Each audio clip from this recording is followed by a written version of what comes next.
Hello there, we're starting on section 2.4, real zeros of polynomials. We learned quite a bit of what we need to know for this section in our 2.3 notes. First thing though that's brand new here is what we call the rational zeros theorem. And we're going to use this to help us find the potential rational zeros. So let's break down those words a little bit. Potential means possible. Rational means they can be written as a fraction. So basically what wouldn't fit into this is irrational zeros, like roots or repeating or decimals that don't repeat or terminate, any decimal that can't be written as a fraction, anything like that, because those zeros do exist. It is possible to have zeros that are square roots, like when you do quadratic formula, you find those. But this theorem won't help you find those. It only helps you find the rational zeros. And it only helps you find the potentials. It's just numbers that might be zeros, not numbers that are zeros. And so then we have to use synthetic division to check those to see which ones are actually zeros. So what's the point of it if they're really not actual zeros? It narrows down the possibilities without graphing technology from infinitely many numbers to a smaller subset of numbers to try with synthetic division. So that's why it's helpful. Okay, so what the theorem says is we're going to take factors of the first term, okay, and we're going to take the factors of the last term. We're going to call the factors of the first term Q, and we're going to call the factors of the last term P. So then we're going to take those factors, P factors divided by Q factors, to find our rational zeros. I'm going to go ahead and delete this out and we'll just kind of start fresh. Whoops, that's not what I wanted to do. Got too overzealous with my eraser and ended up, oh, well there, now it's all gone, so we're good. Okay, so here then are our factors of P. We're looking at our last term for our factors of P. So P is going to be any of those factors of our last term. So we could have -3, we could have +1, we could have +3, we could have -1. So normally I would just simplify that as saying we have plus or minus 3 or 1 in that group of factors. So anything that factors into the number -3. And then Q would be all factors of 2. First leading coefficient. So it's the constant is P, and the leading coefficient is what we use for Q. So that would be either 2 times 1 or -2 and -1. So I usually just abbreviate that with plus or minus 2 and 1. Okay, so I know this looks a little weird, our fraction with a couple of commas in there separating the different factor values, but it's just to help me set up the problem so that I can find those individual factors. Now, since we have positives or negatives dividing by positives or negatives, that means our resulting list is going to be positive or negative possibilities of any of these. So what we're doing is we're creating numbers that are any possible combination of 3 divided by 2, 1 divided by 2, or 3 divided by 1, and 1 divided by 1. So we have a possibility of 3/2. 3 over 1 is just 3. And then 1/2. And 1 over 1 is just 1, right? So this particular problem has 8 potential rational zeros. There are 8 possibilities we could use. Now we know that we won't end up with more than 3 of those being zeros because of the x cubed. Degree 3, it's only going to have 3 zeros. There's no way it can have 8 zeros.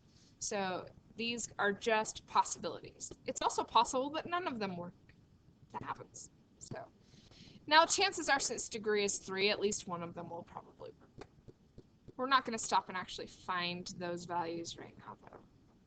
Let's move on to our next example. Oh, yes, we actually are going to find them. So the first step was we found the potential rationals, and now we're going to go ahead and find the zeros.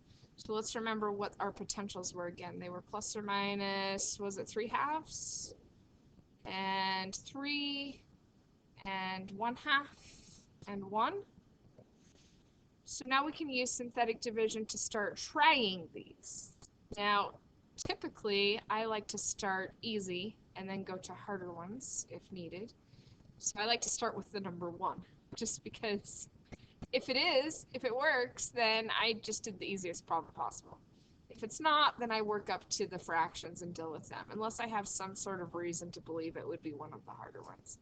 Okay, so we get our synthetic division, so I should just be able to go through this quickly here. 2 times 1 is 2, -3 and 2 is -1, -1 and 1 is -1, -8 and -1 is -9, -1. You can kind of see at this point when you're partway through that it's not going to work. -9 and -1 is -9, and we got a -12. It has a remainder, so it's not a factor. So 1 is not a factor. Well, it's not a 0, right? And x minus 1 is not a factor. And the reason we know it's not a 0 is because we didn't get a remainder of 0. Remainder isn't 0. All right, well, which one should we try next? Sure. So I'm going to completely ignore this problem. I might even want to just cross it off and say, nope. So 2, -3, -8, -3. Bring down the 2. 2 times -1 is -2.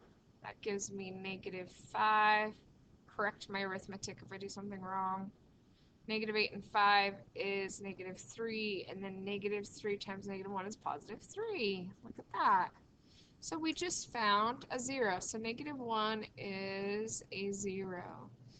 Now we can keep going and dividing things out this way if we wanted to. Or at this point we could think, oh, well, if -1 is a 0, then x plus 1 is a factor. And that means that the quotient we got here is also a factor. So 2x squared minus 5x minus 3 is another factor. So at this point, to find the rest of our zeros, we could just see if this factors and then use the zero product property to find them.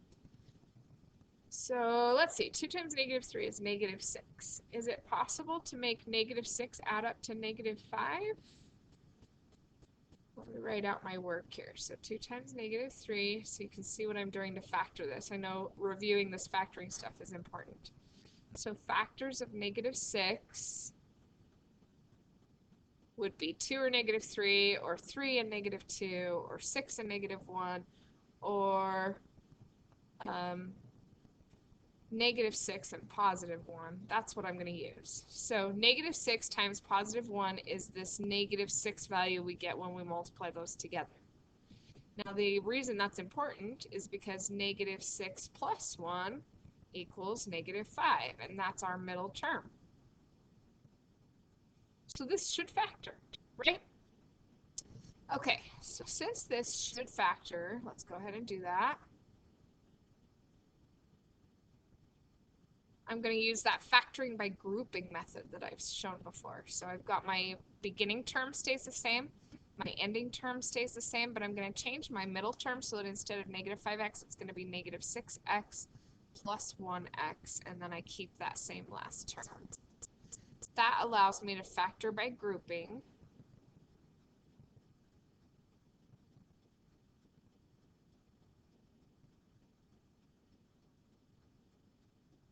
So that would give me factors of 2x squared and 6x. What factors into both 2x squared and 6x?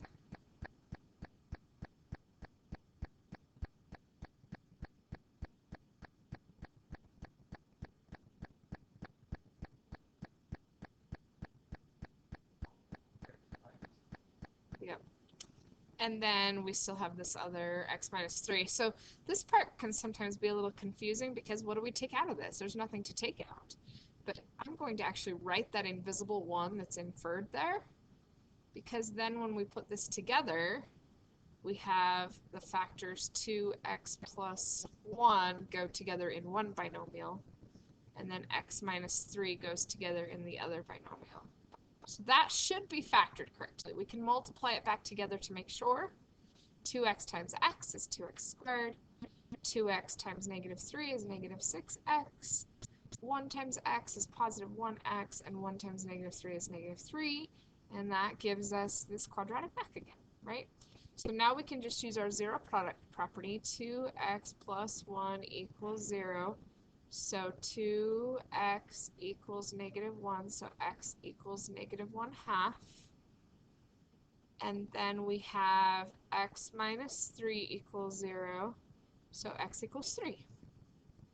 Okay, so all of the rational zeros of this polynomial are negative 1, negative 1/2, and positive 3.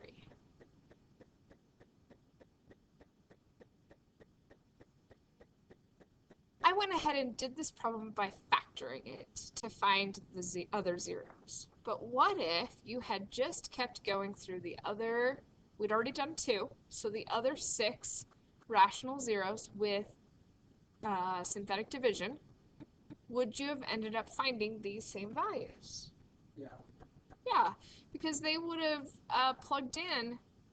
Yeah, like we could even show if we do 3 with our 2, negative 3, negative 8, negative 3. 2, 6, 3, 9, negative 1, 3, 0. They both go in exactly. In fact, I could go ahead and use this answer. I don't know if you remember me doing this the other day, but I can go ahead and put that one into this answer. So 2 times 1/2 is 1, 3 plus 1 is 4, half of 4 is, did I do something wrong? 2 times 1/2 is 1. Why didn't that work? Oh, because 1/2 isn't a 0, so 1/2 didn't work. Cool, I didn't mean for that to show that that didn't work. Okay, it's all good. So last one. Negative 1/2 into our, we could just start with what we left off with. 2, 3, negative 1. So then bring down the 2, that gives us negative 1, that gives us a 2, that gives us positive 1, that gives us 0. Perfect.